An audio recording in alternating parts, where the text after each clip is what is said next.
And those refugees are in Gaza.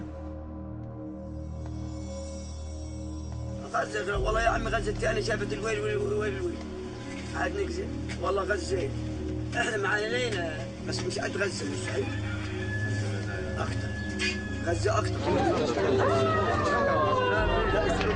I think that Gaza is a main problem. There are lots of violations that you will not see in the West Bank, you will see in Gaza.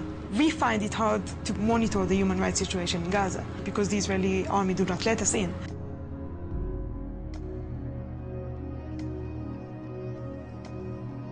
Palestinians in Gaza had been under Israeli military control for over 38 years, where 1.3 million Palestinians were crowded together to make room for 8,000 Israeli settlers.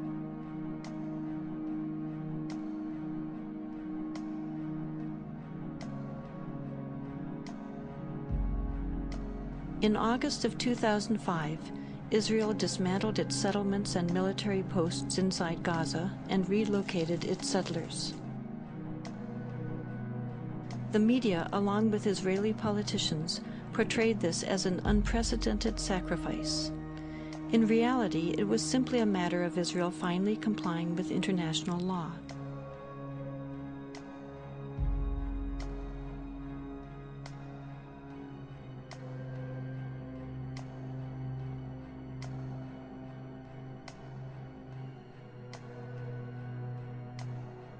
Although Israel's presence inside Gaza is no longer visible, Israel will still retain ultimate control over Gaza's borders, coastal waters, and airspace, creating a virtual prison.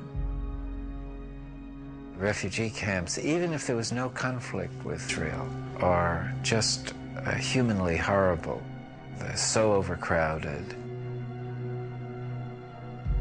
And you have 14 to 25 people living in a space.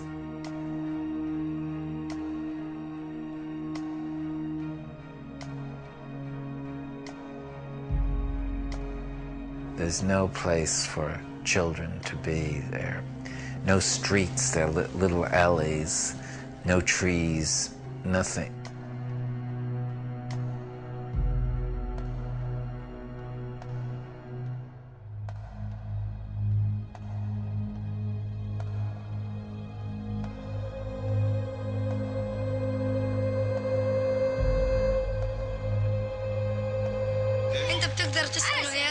تسكن هنا تتدرج لأنه المواقف صعبة هنا والواحد إذا وقف قاعد هنا عطول بتلمس قبل ما يضرب الصاروخ بيبقى متلمسين لأنه كل ما يضرب الصاروخ بتشقق الحيط.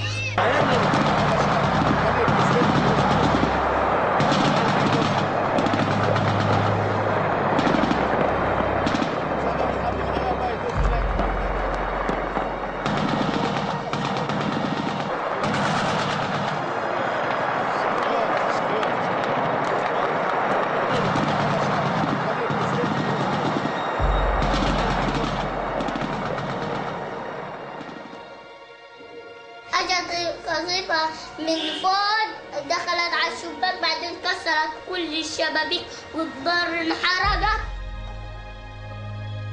ليش هم كسروا غراب كسروا لعبة لسه في كتير غراب ساحوا كله رميناه على الزبالة والأواعي رميناها على الزبالة بنشحت من دور الناس أواعي للباس وحتى الأكل اللي بناكل فيه ريحته غاز ومش راضيين نصيب أواعينا وهينا لابسين غاز. لو تشموهم أواعينا خلي اليهود يجوا ويشموا أواعينا ويشوفوا دارنا. كل ما نيجي نتحمم في الدار نيجي نعمل نيجي بنشوف الريحة كلها كتلاتنا كتل. هاي الأواعي شوف ها ما لمناهم مش غير شم غاز. ايش بدي اسوي؟ حتى نظارتي اللي ابويا جاب لي اياها ما فرحتش عليها. حتى الاسوره اللي امي جابتها الحلب الخواتم ما فرحتش عليهم. كيف بدي افرح عليهم والعقد وهداك؟ كيف بدي افرح على اغراضي انا؟ نفرح على اغراضنا بايش؟ يعني اطفالنا مش عارفه تعيش ولا احنا عارفين نعيش. يعني عيشه ايش بدي اقول لك كلها خوف ورعب. عايشين في الخوف والرعب.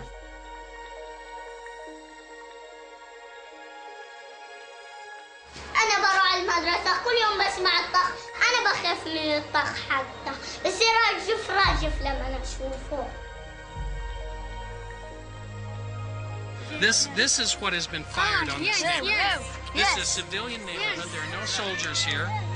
There are no military installations here. This is strictly harassment to get these people to move away from the border so that the Israeli tanks can move at will. They want these people cleansed from this area. It's that simple. And it's a way to get people to be humiliated and destitute again. In Gaza, you can see also the extent of house demolitions, much more extensive than in the West Bank. Whole neighborhoods have been demolished. Hundreds of people do not have any houses anymore because they are next to settlements or next to the border, which is, of course, a clear violation of humanitarian law. People have no chance to get their personal items out. They have no chance to call for help. And this is far away from most media outlets. You are amongst the very few journalists who have even seen this. European or American journalists who have even been here because people are afraid to come or it's too hard to come.